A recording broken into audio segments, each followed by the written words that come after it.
आज की इस वीडियो में हम बात करेंगे class 10 maths new NCERT chapter 1 real number exercise 1.1 के क्वेश्चन 7 के सॉल्यूशन की।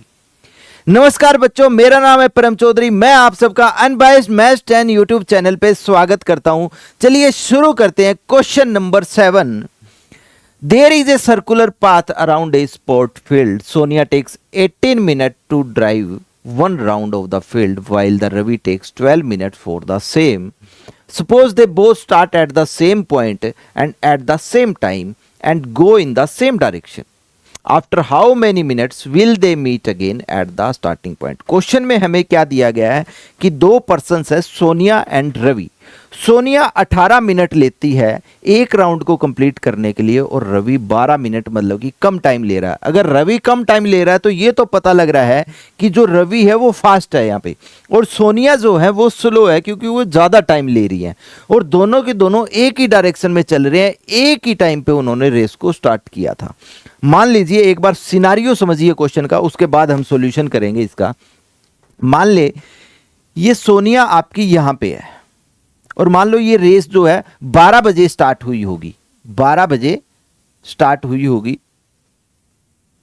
सोनिया यहां पे है और सोनिया एक राउंड को कंप्लीट करने के लिए, मतलब कि सोनिया यहां से चलती है और इस डायरेक्शन में, ठीक है, और रवि भी यही है और वो भी इसी डायरेक्शन में चलेगा। और सोनिया कितना टाइम ले रही है?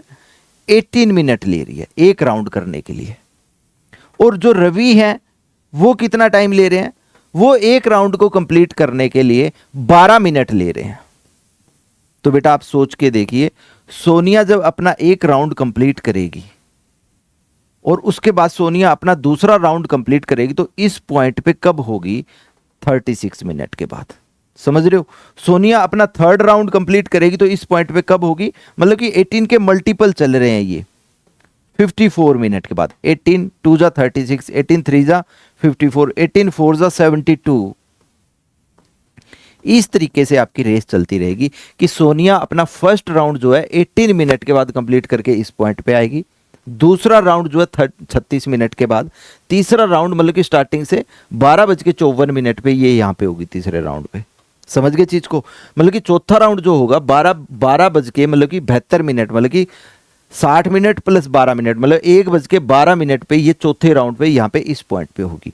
यही सिनारियो समझने की कोशिश करो कि रवि जो है 12 मिनट के बाद पहला राउंड कंप्लीट करेगा। 12 दूनी 24, मतलब कि 24 मिनट के बाद वो इसी पॉइंट पे होगा, लेकिन उसका दूसरा राउंड कंप्लीट हो जाएगा। 12 तिया 36, 12 3 जा 36। 36 मिनट के बाद रवि जो है तीसरा राउंड मार के यहाँ पे आ चुका होगा। अगर रवि के चौथे राउंड की बात करूं तो वो आ जाएगा 48।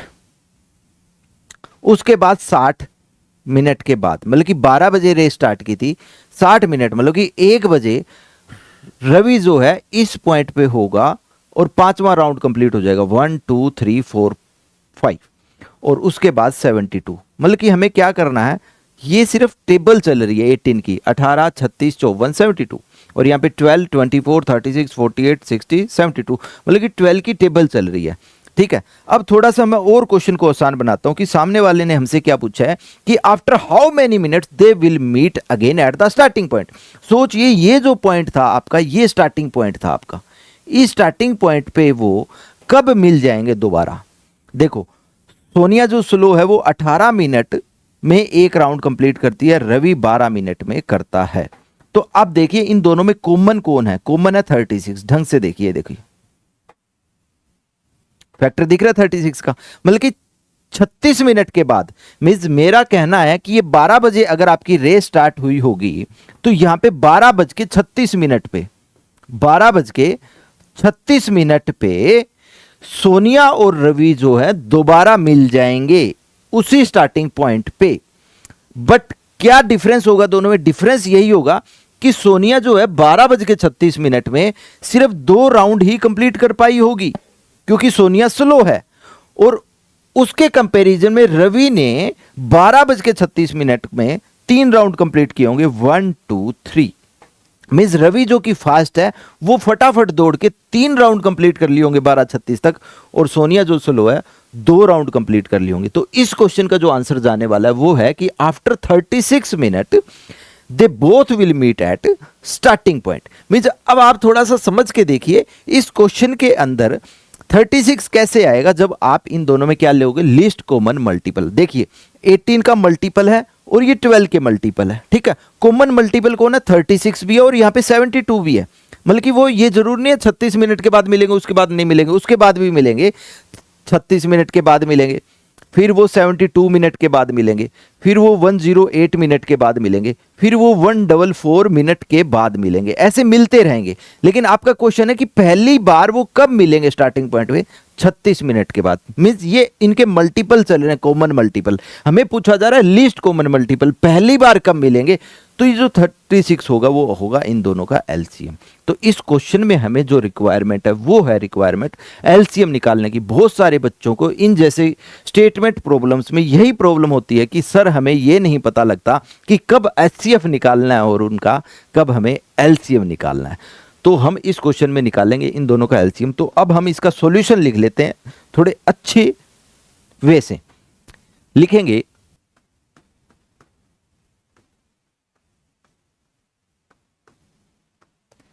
Time taken by Sonia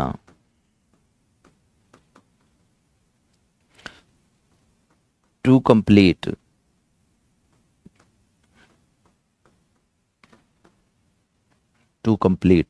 one round. एक राउंड कंप्लीट करने के लिए सोनिया को कितना टाइम लगता है, 18 मिनट, ठीक है। और वही चीज यहां पे हम लिखेंगे time taken by Ravi to complete one round. एक राउंड कंप्लीट करने के लिए रवि को कितना टाइम लग रहा है, 12 मिनट, जो कि फास्ट है। अकॉर्डिंग टू क्वेश्चन हम लिखेंगे, यहां पे लिखेंगे according to question, according to question we have to find out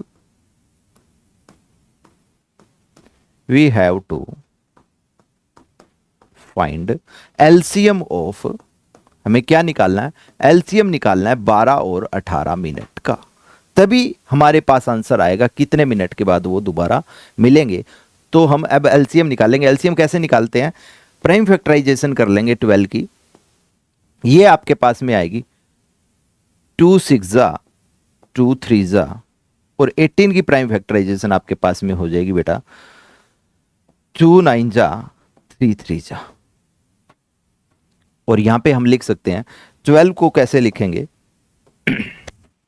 12 can be written as 2 की पावर 2 इंटू 3, 2 की पावर 2 इंटू 3। देख सकते हैं 2 2 बार है, एक बार 3 है, यहां पे 2 एक बार है, 3 2 बार है। तो यहां पे 18 कैन बी रिटन एज 2 एक बार है, लेकिन 3 आपके यहां पे 2 बार है। तो अब हमें क्या निकालना है, इनका 12 और 18 का एलसीएम निकालना है। वही आपका इस क्वेश्चन का आंसर जाने वाला है। तो जब हम यहां पे एलसीएम निकालेंगे, तो एलसीएम में आपको मैंने बताया था बेटा, जब कभी एलसीएम निकालना हो तो जो जो अलग अलग प्राइम फैक्टर्स लिखे गए हैं वो सभी की मल्टीप्लाई लिख दो। उसके बाद आपको क्या काम करना है, यहां पे जैसे 2 है और 3 है, दोनों की मल्टीप्लाई लिख दो। जैसे ही आप मल्टीप्लाई लिखोगे उसके बाद आपका एक काम रह जाएगा कि लिस्ट बोला है तो हाईएस्ट पावर, मैक्सिमम पावर लिखनी है उनके फैक्टर्स की। जैसे 2 आ गया यहां पे, इसकी मैक्सिमम पावर क्या है, 2। यहां पे देखिए 3 आ रहा है, मैक्सिमम पावर क्या है, 2। ये कंसेप्ट आपको मैंने इंट्रोडक्शन में भी समझाया था और पिछले काफी क्वेश्चंस हमने एलसीएम और एचसीएफ के किए, वहां पे भी समझाया। जब कभी एलसीएम आ जाए तो आपको क्या काम करना है, यहां पे याद रखिए हमेशा बड़ी पावर का ध्यान रखना। बड़ी पावर लेनी है, मैक्सिमम पावर लेनी है, हाईएस्ट पावर लेनी है, ठीक है। तो याद रखिए जब कभी आपको एलसीएम निकालना हो तो बड़ी पावर लेनी है, 2 इंटू 3 और बड़ी पावर। तो यहां पे आपके पास ये एलसीएम बन जाएगा 2 की पावर 2 मीन्स 4 इंटू में 9। तो आपका ये नंबर बन जाएगा 36 मिनट, 36। तो अब हम बोल सकते हैं कि they meet again at the starting point. लिख लीजिए थोड़ा सा, they meet again at starting point after 36 minute. उम्मीद करता हूँ आपको सॉल्यूशन समझ आया होगा और हमने 12 और 18 का यहाँ पे एलसीएम क्यों लिया उसका भी रीज़न आपको समझ आया होगा। तो बच्चों क्वेश्चन नंबर 7 के सॉल्यूशन के साथ एक्सरसाइज 1.1 आपकी समाप्त होती है। और अगर आप चाहते हैं कि क्लास 10 के नोट्स और इस क्लास की पीडीएफ आपको मिल जाए तो टेलीग्राम पे ज्वाइन होना ना भूलिए। टेलीग्राम का लिंक आपको इस वीडियो के डिस्क्रिप्शन बॉक्स में आपको मिल जाएगी। और इसी तरह की बेहतरीन वीडियो के लिए आप चैनल को जरूर सब्सक्राइब करें। और अगर आप चाहते हैं कि आने वाली नेक्स्ट वीडियो की नोटिफिकेशन सबसे पहले आपको मिले तो बेल आइकन को प्रेस करना ना भूलें। चलिए फिर मिलते हैं इसी प्रकार की नेक्स्ट वीडियो में। तब तक के लिए thank you and good luck all.